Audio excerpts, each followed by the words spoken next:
Welcome, listeners, to Thru the Sightglass, a podcast that dives deep into the fascinating world of craft beer and celebrates the incredible individuals who shape its vibrant landscape. Join us on a journey where we explore the nuances of this amazing industry and the remarkable people who contribute to its richness and diversity. And today we get to sit down and have time with Eric of Parleaux Beer.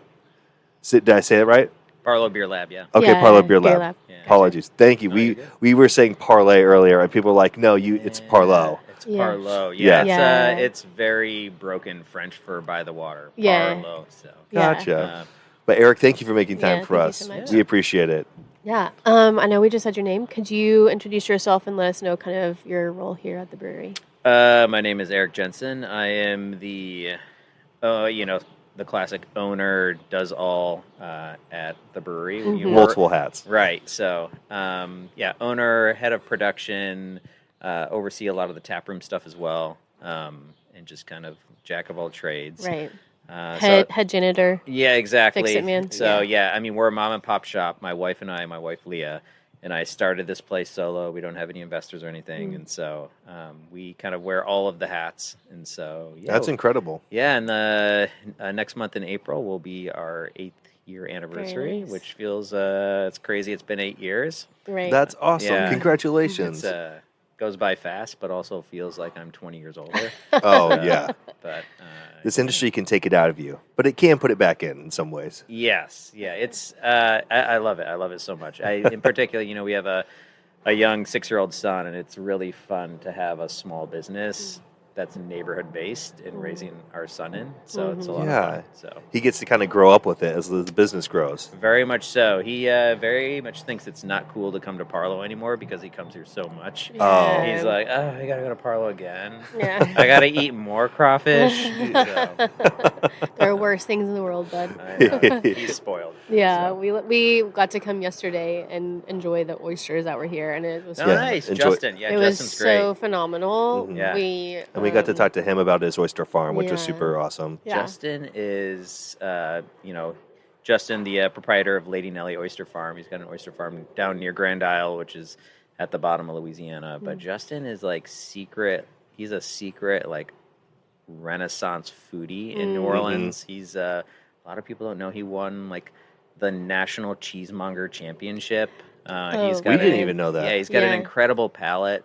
Yeah, the and- oysters were great. The cheese plate was great. Like, it was just perfect. Good. It was honestly Yeah. perfect. Yeah, his oysters are awesome. So Yeah, we told him we're building campsites up in Washington State, and when we do, he can have one for however long he wants, and he can just go up and down the Olympic National Park and along to Right. all those oyster farms. Eat all the oysters Yeah. at once, hang out and all that stuff. he's So- awesome. I'm glad you got to meet Justin. Yeah, it was great. It was Yeah. a good time. So now that we got a little bit intros out of the way, we can jump right in. So where did you grow up? I actually grew up in Grand Rapids, Michigan. Oh, okay. So, which is obviously a pretty big beer place. Yeah. I grew up there in the 80s and, 90s, which when it wasn't as cool as it is now, everyone's like, oh, Grand Rapids, such an awesome beer town. It was a cool beer town back then. It's always had a great beer culture. But now it's like, revolutionized so much. Right. I grew up in Grand Rapids, was kind of around a beer culture, growing up around parents that always had it, around home brewing at a very early age as well. And so... Very cool. You grew up in Grand Rapids, Michigan? Yes. Nice. Yeah. And your parents, you grew up around some beer. Do you remember what was in the fridge? So my mother is German and my grandmother is Czech, and so... Oh, damn. Yeah, I know. So, so it's kind of like growing up in the families, like even if it's, they go to the store and there's a German beer and that German beer might have been sitting there as a shelf turd for like 4 years, they're still going to get it Yeah. because it's a German beer. Exactly, the Like, heritage. This is way better. Uh-huh. And so, so just kind of growing up in a, German, household, beer was just kind of like a thing. And so, just kind of grew up around that in that culture where beer was kind of around. Yeah, beer culture is different than American Yeah. parents. Yeah, in the Midwest too, beer is like also, so there's, I had a, German and Czech, family background, but also when you grow up in the upper Midwest, there's such an important, like, nuance to just, like, beer culture. And it's honestly, like, if I were to, like, nail down, like, why I love beer so much, it's, because it's the people's drink. Yes. It's not pretentious. You can be pretentious about it, but growing up in the upper Midwest, it's like people really valued like their regional beer, like they're like in a lot of different parts of the country, but in the upper Midwest, like Minnesota, Wisconsin, Michigan have really strong beer cultures. Yeah, and it's like that they do. Yeah, it's a social lubricant that helps people exchange social capital, and I think I was just have always been struck by that, and so and it's also part of the reason, like Parleaux's beer program, we joke about in Parleaux. There's like the Parleaux alcohol range. Like it's all of our beers are like between like 4.5 and 5.5. A lot of our beers are sessionable, and that's very much intentional. Yeah. So because I like to have a few, and I like for people to be able to have a few, because when you're having a couple, one, if you're having lower alcohol ones, you can stay a little bit longer. Yeah. And again, like great beer to me is like something that helps you in a social situation. That's what I love about beer, is like it helps people like hang out, have a communal gathering. And so doing that with lower alcohol, I think, is one, more responsible, but also, it's nice to enjoy more than one. So well, and you get to hang out longer with your friends Right. and family and whoever. Like, Yeah. I mean, we love sitting. That's why we're doing the podcast. We love talking with people. So it's nice to be able to be in another place besides your home, and you get to enjoy it with other people. So yeah, and in New Orleans too, especially. I mean, not to drive y'all off topic, but No. we New Orleans, even if you're not a social person, you socialize. It's such an integral part of the culture here, is socializing. It's like you don't live inside your house. The house is just where you sleep. You live Yeah. outside of your house in New Orleans. And so to have a space where people can hang out and just contribute to that social culture here in New Orleans is, I feel it's very special, and I feel very honored that we have a space for people to hang out in our neighborhood. yeah, Yeah. love that so much. It definitely it has the feel of a communal hub. Right. The big outdoor space, and I know there's space inside, but I like how it's almost like you encourage big gatherings. You encourage people to like get to maybe know people that they may have never had a conversation with. Yeah. Yeah. totally. Yeah, and being on the corner too. We can talk about it more later, but being on the corner, I feel like you're like at this intersection of like the area. Yeah, which multiple is very neighborhoods cool. like come meet together. Yeah. Okay, you also mentioned home brewing. Who was Yeah. home brewing in your family? No one was homebrewed. Well, me and my brother homebrewed. Oh, okay. But my family didn't do a lot of homebrewing. They just like Oh, to drink drink the it. beer. Yeah. Okay, so how did you and your brother get into home You be brewing? the makers. We'll be the we'll be the testers. Yeah, no, we got into homebrewing a long time ago. Actually, I have a buddy named Tim that we first started doing it with. And it was, I don't know why we got into it. It's just like, you're in your 20s and you're just like, all right, let's learn how to like smoke chickens. Let's learn how to like barbecue. Let's learn how to do crawfish boils. And then, it's just like, let's start making some beer. And Gotcha. so, So yeah. this is in Grand Rapids after high school. No, No. so Okay, Grand sorry. Rapids, went to college, Michigan State, got a super useful philosophy degree. Yeah. Oh yeah, so- it is translating. Right, Translating. yeah, so really practical. No, and then, after growing up in Michigan, it was time for me to move on, and so I actually moved to New Orleans 20 years ago. Wow. Oh, So, damn. yeah, How did Why'd you do- choose? Yeah. yeah, because I wanted to get the hell out of, some people grow up, and I loved where I grew up. Michigan Right. was a special place. But, a lot of people have an itch to go, like, find themselves in different Yeah. places. And for me, I had a friend that was living down here in New Orleans, came down to visit, and then, decided, like, this would be so much cooler. This would be a cool place to, like, be a young 20-something. Yeah. So Oh, I- for sure. yeah, I moved down to New Orleans to be a teacher. So Okay. and Nice. I like taught when I first came down to New Orleans, and I was a high school like civics and teacher, Oh. and history teacher. That's got to be So, such a cool age. We've only talked to uh, one high school teacher, he's Jesse. science. I bet you have experiences, obviously. So you're like, but I don't know. I really had some influential high school teachers, but I'm Yeah. like, that's got to be hard. But thank you for. I will never have a job that's as hard as teaching. Teaching Gotcha. is such a hard job. It's so rewarding.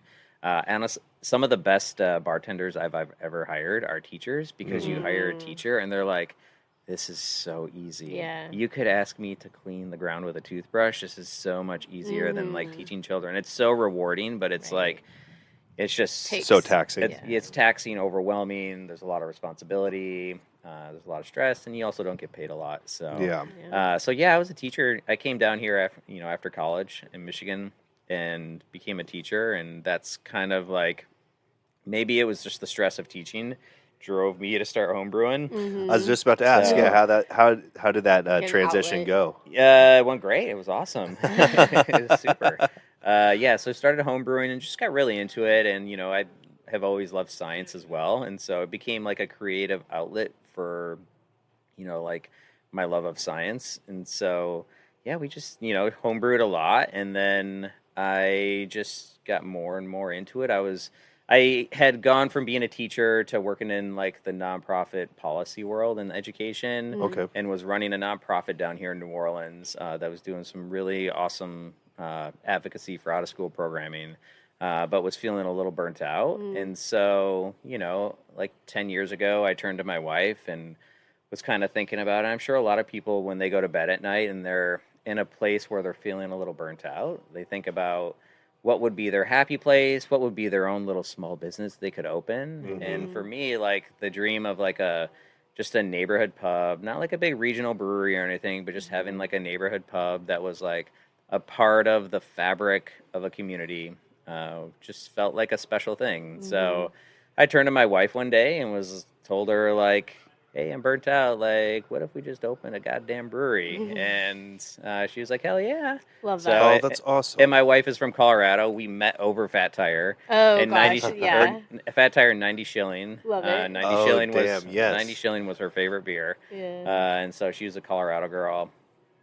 Grew up in the mountains, and so we fell in love together while drinking beer together, which was awesome. Oh, that's Yeah. beautiful. And so when I turned to her and said that, I think part of her was like, why is it taking you this long to say that? And so Yeah.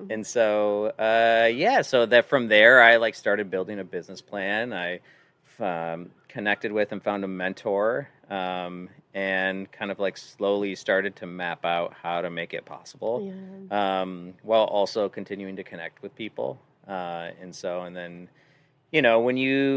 I'm sure you guys have talked to a lot of like people that have come from the home brewing background, and everyone's like path is a snowflake in the way they build their breweries. But when you're coming, That's a good way to put it. yeah. And so, but for a home brewer, is like there's just so much responsibility on you to figure out like best practice and to figure out the nuance, because you're doing a really technical trade. And so you don't just jump into it. You don't just jump into being an electrician. You don't just jump into being a carpenter. Same thing with being a brewer.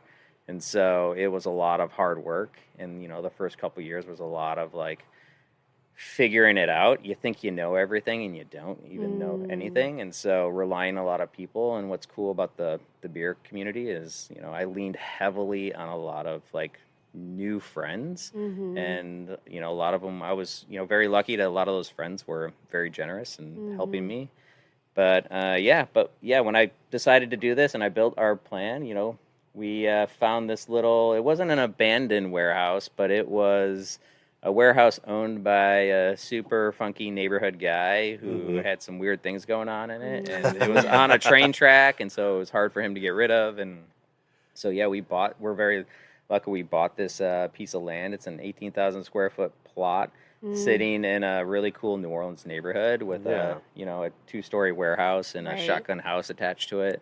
And so, we were like, this would be the perfect spot. Yeah. So, what year was that? Not dating. So we bought this place in, I think, the spring of 2016. Okay. And then we opened spring of 2017. Okay. Gotcha. And so, like my wife and I, we don't have investors, and so we put a lot of our own sweat equity into it. I'm a fairly handy person, and my brother's even handier than me, and so he flew down here from Minnesota to help me a bunch. And so, we kind of built a lot of this place out by ourselves. Yeah. And then our original brewer, his name's Chuck, which is what Chuck Pills is named after. Oh. We had to name it after him. Nice. It's a nice homage. Yeah, he really helped us lean into the lager game, of which we do.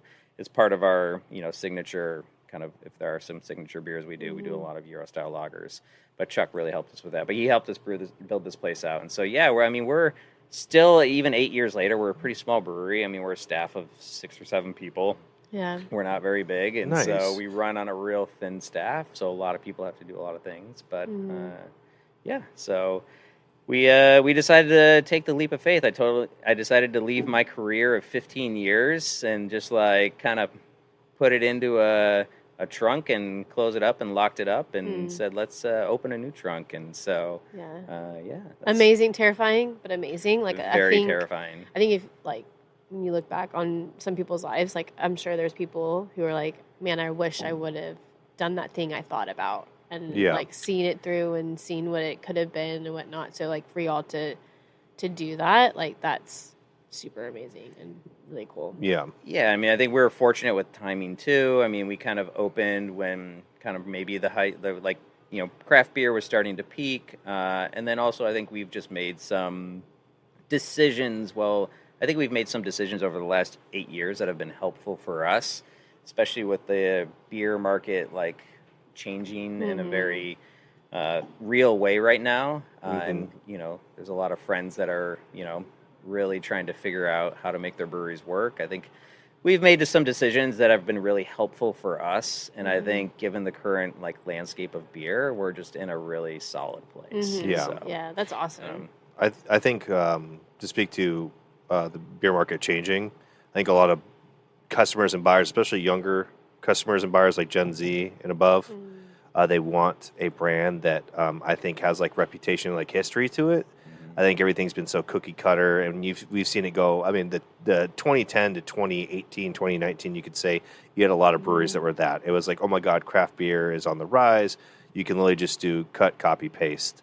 And a lot of those places aren't here anymore, or they're sold, and those communities are really upset by it. Because that is like when you have a communal space like this, people enjoy the fact that they've been coming here, bringing their kids and families here, and investing in it, and they get to see it still here and kind of retain that personality that represents them in some way.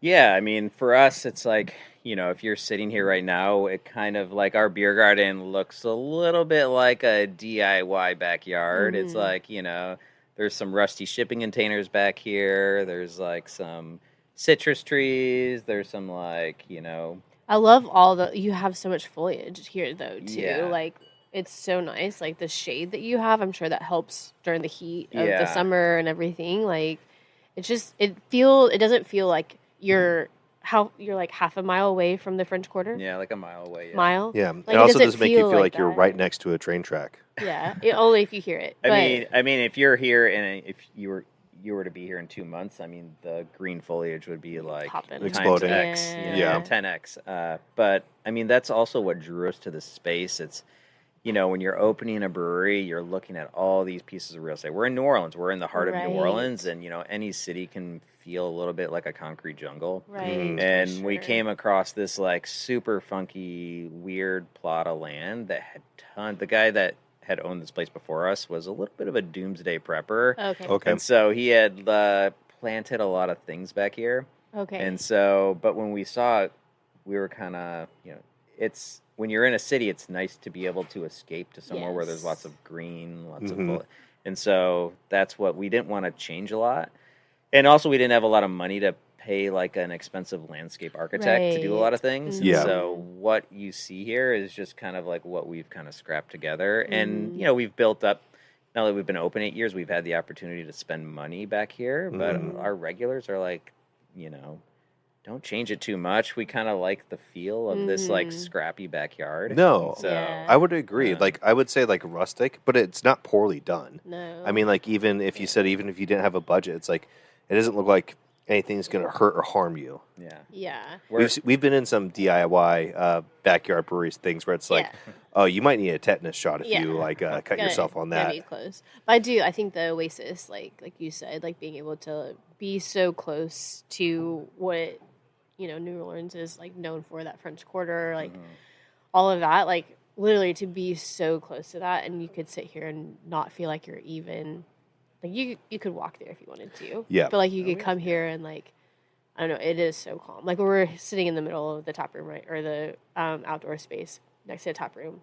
and they're like it's so quiet Yeah. outside of the train. There's when we It's nice. when we opened Parleaux, there were there's basically two giant pillars that we wanted to build Parleaux on. One was obviously the beer. We wanted to spend as much time and energy on creating a really good, beer menu.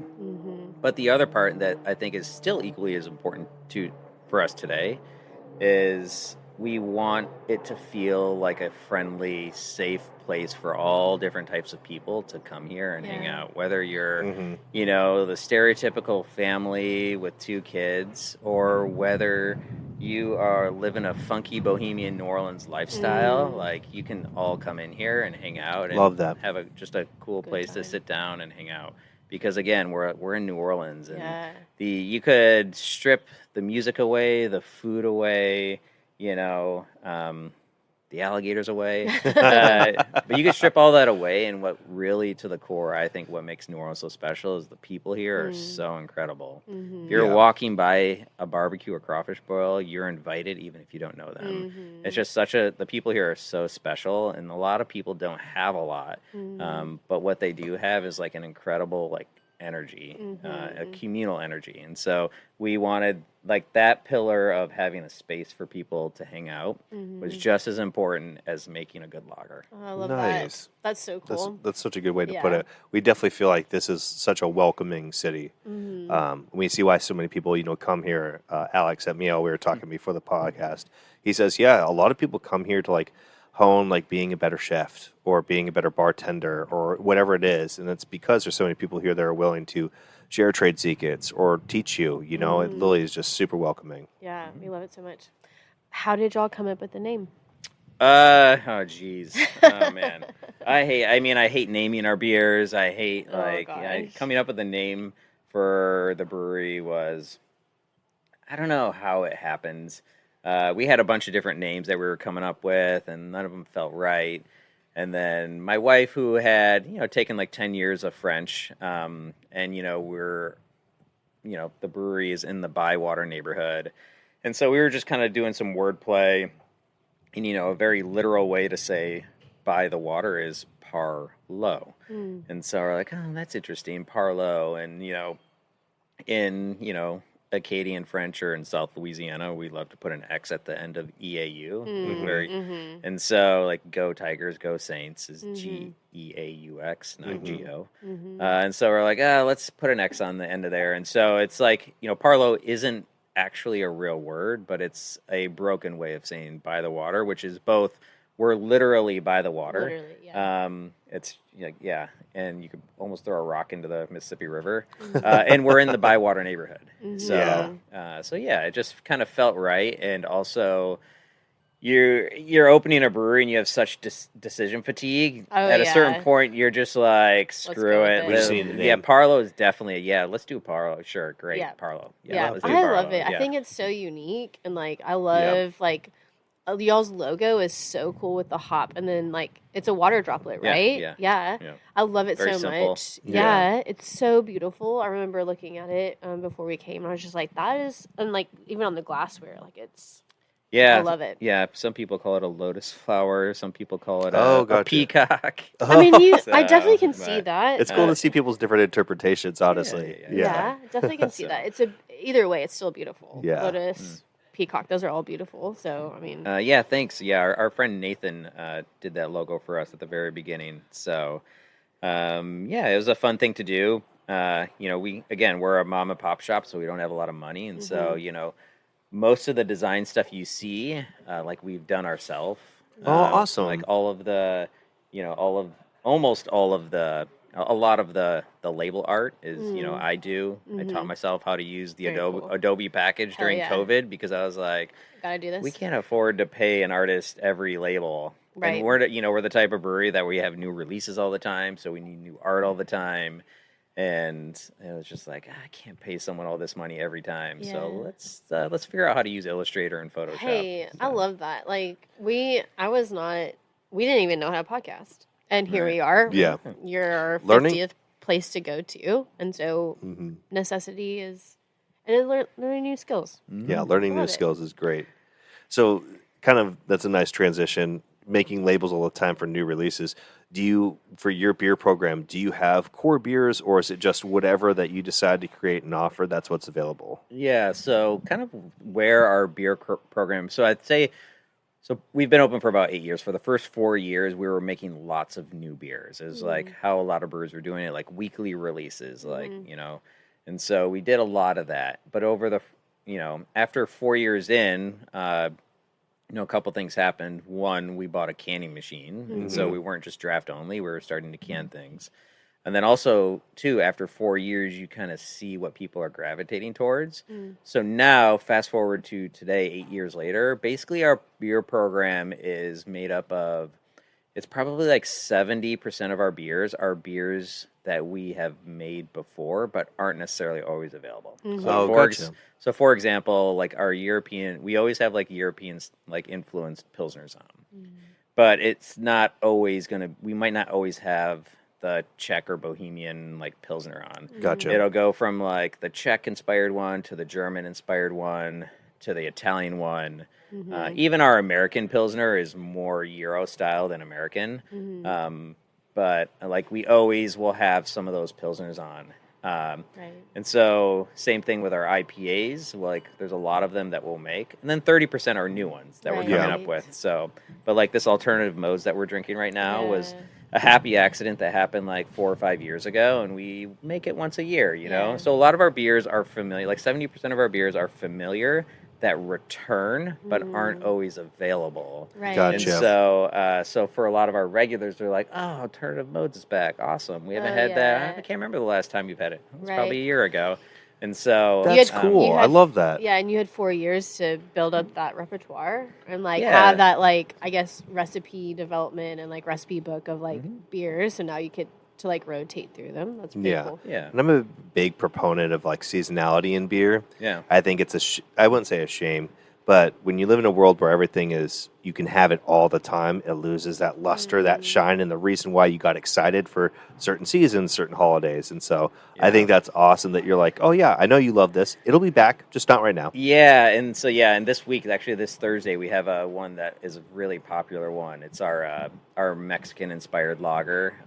We use a lot of Sugar Creek Malt House is in Indiana. Okay. They grow and malt some of the most incredible malt we've used. Nice. But they also grow and malt Oaxacan green corn, and so we got we make a Mexican lager that's basically 75-25 Pilsner to Oaxacan green corn. Oh, rad! And that's it is. So cool. And we're gonna miss it. Yeah. Well, we might be able to get you a little sample off the tank. Nice. We're releasing it on Thursday, but it's called Head in the Sky. And whenever we release it, people are like, "Hell yeah, I miss this beer," and I miss it too. I can't wait to be drinking it on Thursday. We just sampled it today, and it's like got such an awesome, unique, like earthy corn flavor. That's so cool. Rad. And so, but yeah, it's fun to like when a beer comes back, and people are like, it's like memories start to like come up, and like there's certain ones people are really loyal to, and so. It's kind of, it happened organically, but it's a fun way to kind of drive the beer program. Is like, we have a bunch of beers. We also like to make lots of different, I don't want to make the same beer all the time, but there are beers I really love. And so it's a fun way to kind of have a balance of, they aren't necessarily flagships, but they're seasonals that come back. So it's a fun way that the program has kind of evolved. Yeah. And we really like it. I love that. I love that. I think that also staves off burnout too. As a brewer. Yeah, for sure. Yeah. I'll let you take a sip because we have you talking the whole time. Oh, yeah. I was going to ask, so when y'all opened almost 8 years ago, what was the community, sorry, I'm losing my words. Reception? What was the community reception like whenever y'all opened 8 years ago? I think it was pretty cool.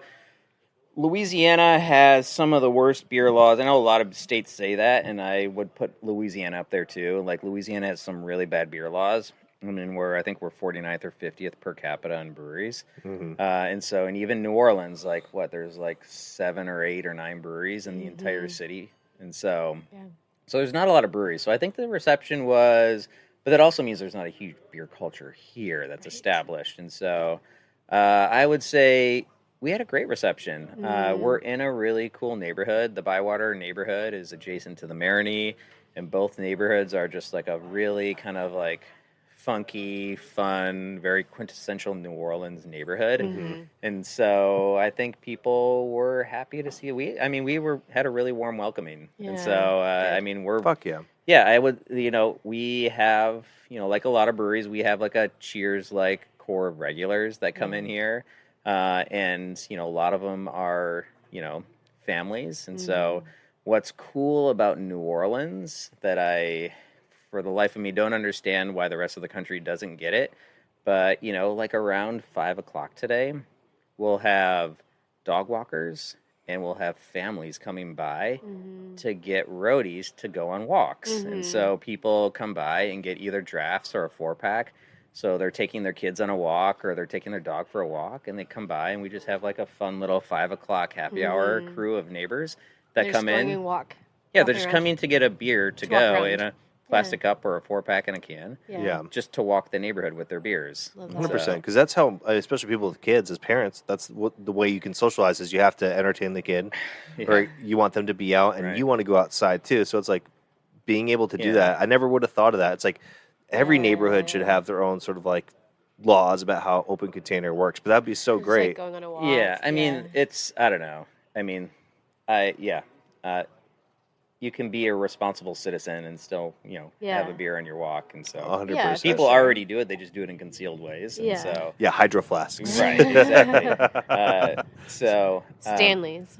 But anyways, we love this neighborhood. We're super tight with our neighborhood. A lot of the businesses here in the Bywater neighborhood too, we're really good friends with. And so that's also like, I was talking about, laying in bed and what's your dream like business when you're stressed out or burnt out. And that, again, like the dream of the neighborhood brewery, I feel like is coming to fruition because we know all of our neighbors. We know all of the businesses in the neighborhood, and we have such a cool, unique, relationship with everyone. And it kind of feels like we're in a really good place. And it feels like, we're a part of, like, if you're an urban planner and you're mapping out, like, what do you put in a city? You put like, grocery store, you put restaurants, you put, pharmacy, and you put a brewery in there. And so, and we're like that for this neighborhood. For sure. And so it's really fun.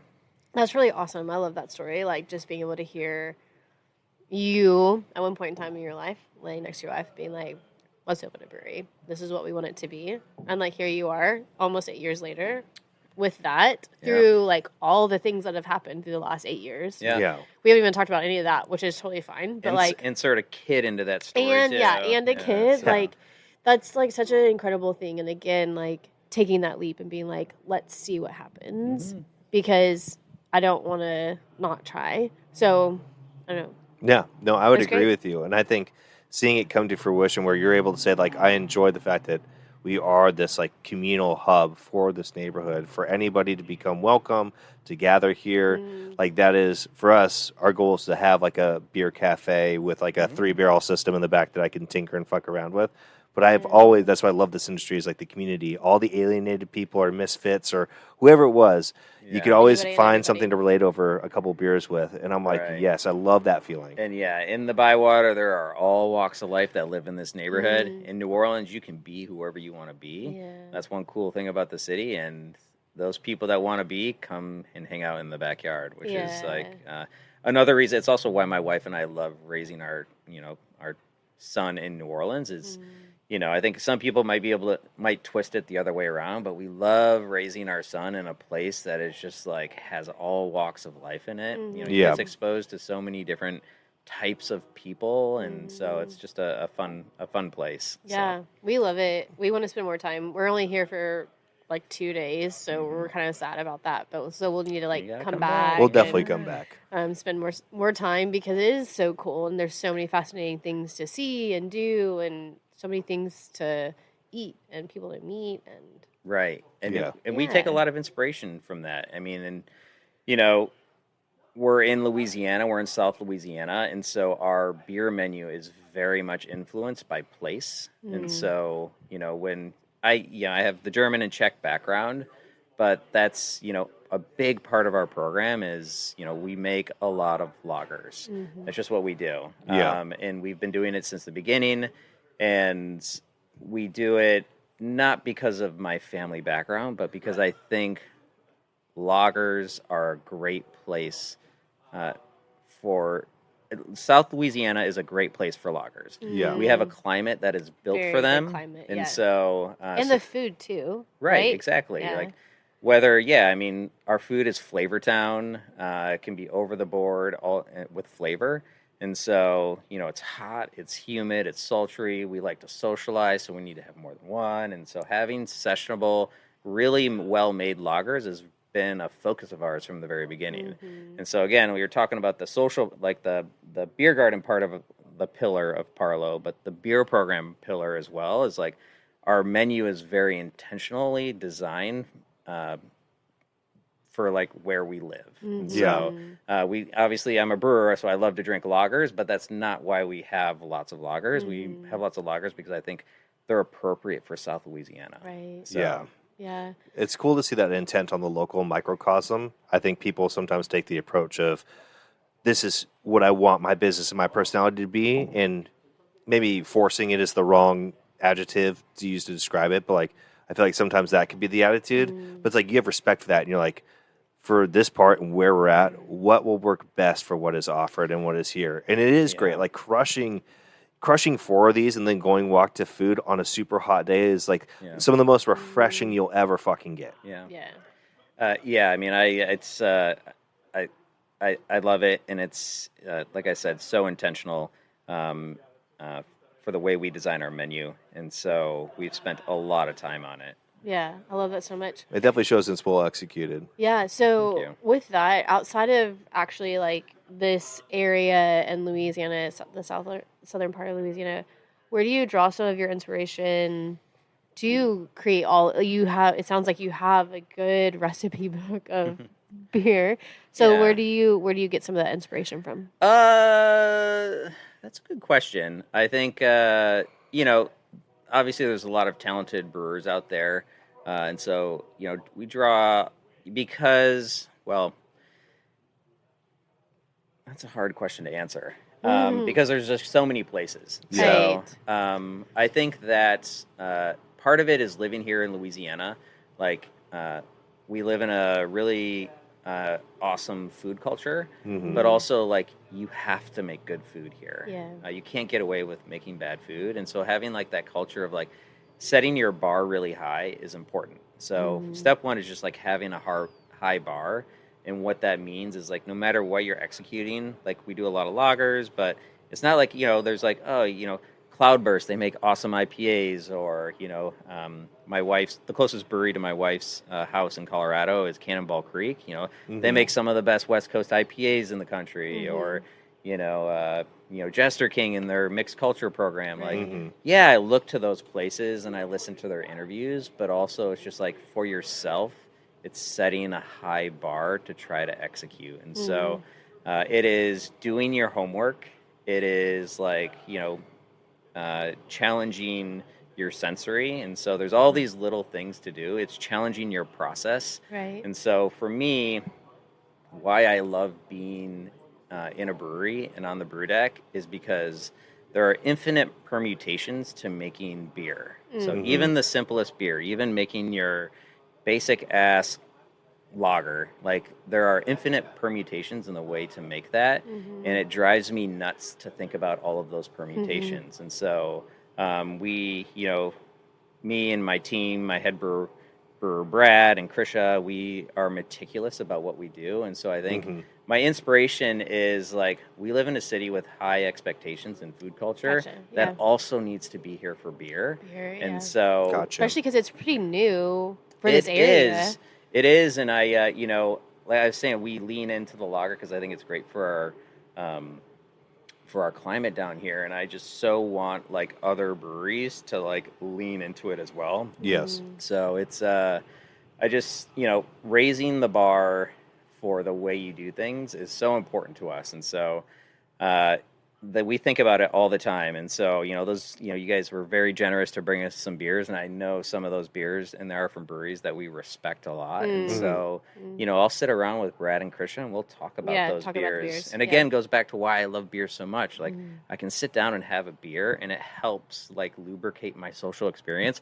But also, beer is great because if you want to think about it, you can, and you can think meticulous about it, and like what went into this, and you can improve your own sensory. Like, even if you're not a brewer or chef, like I still think it's like an important thing for people to think about, because I think your experiences with food and drink will be so much better if you just work on sensory. Right. Absolutely. Just think about what you're tasting. Think about like what you're experiencing. You don't have to, but I promise you it'll make your experience so much better. Because, we're drinking this alternative modes, which has this Contessa hop, which is like a kind of a weird hop, but it like goes really well in a lager, and it's like so unique. It's different than any other hop, and so it just kind of works well. And I think if you're not thinking about sensory that much, you might not think about the nuance of it. But and you don't have to, because it's beer. You don't have to. But I just think we think about that so much. It's what are the little things that are happening to. Even from batch to batch on beers we've made before. Like, what are the little things that are changing? Things to make it change. So it drives me absolutely insane in a good way. Yeah. And so that's, Yeah, I love that. I mean, yesterday when it's not very often we get to have oysters. So we were like so excited to have some oysters, and we had 2 different kinds, and then, looking at the beer and like then tasting it also, the oysters and then the beer, and then we had the cheese plate, and it's just me and Austin. We're not, he's really good at this stuff. But like for me, even, I'm not a brewer. I appreciate beer. I like to cook, but I'm not a cook. I'm not trained or anything like that. But I think for both of us, like being able to sit there and like talk about the things that it reminded us of, or experiences or memories, and then being able to taste it all together. Like it was such an experience here yesterday with the sun, and then knowing it. I don't know. It was great. So you definitely have nailed that. Yeah, we were doing the tasting of the Mexican lager today, and Krisha, our brewer, grew up on the Navajo reservation in New Mexico, and one of the first things she said was like, "This reminds me of a native bread I grew up eating. It smells like the native bread." Awesome. And so for her to like draw that memory for her own sensory was, I think, cool. That is so cool. The deeper understanding, there's something when you can connect memories to sense, taste, smell, sound, everything. I don't know. It seems to like make your brain feel better, your body feel better. You're like, oh, got it, solid. Totally. Well, we're at 59 minutes, and I know you said you have to go pick up your son. So why don't we do our last two questions? Yeah, let's do it. Yeah, I got about 20 minutes. So. Yeah, gotcha. Yeah, we'll just do our last 2 questions. Yeah. So these are questions that we ask every podcast. And we've been asking this one specifically even before we started the podcast. So if you were to give a piece of advice to your younger self, what would it be?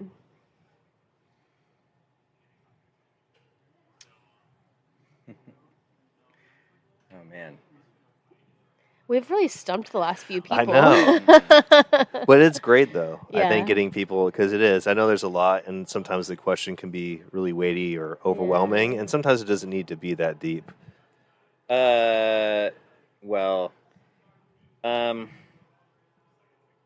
I think the what I would say it's on my T-shirt right now, and honestly, that would probably be it. Yeah. Trust the process. Trust the process. So I think just have faith in yourself. I think it's so easy to kind of feel lost going through the worlds. Like, you're supposed to go through life in a certain way, in which I was. I went to college and I got a good job and I started to lead a nonprofit, but it wasn't feeling right. And deciding to change my entire life and start a brewery was like really scary. And there was a lot of times I doubted myself and was very stressed out. But what I would tell myself and what I tell people all the time now is, you have however old you are, you have this many years of your life you've lived, and you've made it this far. You're doing well. Trust what got you that far in life is going to get you even further. I opened a brewery, and I should not have opened a brewery given like how much I knew. And I've worked really hard to make Parleaux what it is. But the 35 years of my life experience, trained me to be ready to what it was going to take to start a brewery. Yeah. Right. And so y'all are starting this podcast, and you've lived however many lives you've been alive, and you guys look like you're doing great. Trust like what has gotten you this far is gonna like find wherever you're supposed to be next. Like you're gonna, it's gonna happen. It's gonna, you make it work. It's gonna be really hard. Have high standards for yourself and go meet them. Love that. Thank you. No one has ever like looked at us and gave us like. Yeah, I said it that way. There's a lot of fear, anxiety, stress of like, will this work? Will it fail? Right. And I will say, a lot of the times when we feel that way, we kind of just turn to each other and go, no. Fuck it. You know what? We might as well fling out and try. Because Yeah. like it's everybody else's, I wouldn't say everybody else, but I think it is very easy to do the comfortable, safe thing that 99% of the planet is doing. And that's, for us, it's more terrifying. It's not like a life for us well lived. Yeah, right. for sure. So, Thank you for that. That's so I love that. Yeah, y'all are going to be great. And so when you guys come back for round 2 of your tour, we will do a collaboration. Oh, I love that. And you're going to take the experience of this, and we're going to make a beer together. Hell yeah. And it's going to be awesome. I love that. I can't wait. I'm so fucking excited. Yeah, we won't be in a van. We're going to upgrade. We need more space. So more than a van. All right. A bus. There's a lot of people in New Orleans that have retrofitted school buses. Yeah, we did see that. We have seen that. We did talk about a school bus, but we're gonna do a camper trailer instead, so we can like park it and then have a car. If you would have been here a week ago during Mardi Gras, you would have seen a lot of like super funky retrofitted trailers out on the Mardi Gras. And so you could probably find some people around here to help build something out for you. For sure. Right on. For sure. You might get some weird eyes going across like Kansas or something. Oh, we already do. I mean, we live in a van. Yeah, when people hear we've been living in 60 square feet for 5 years, they're like, what the fuck? Yeah, people think we're crazy. But we still like each other a lot. Yeah. Yeah, we're doing And good. all the travel experience and work experience we've gotten.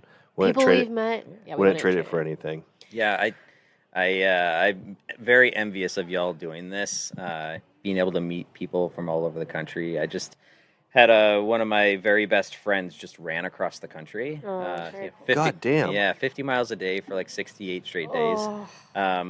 But, him reflecting on it, why he did it, and his reflection of after he ran across the country had very little to do with like the physical part of running across the country.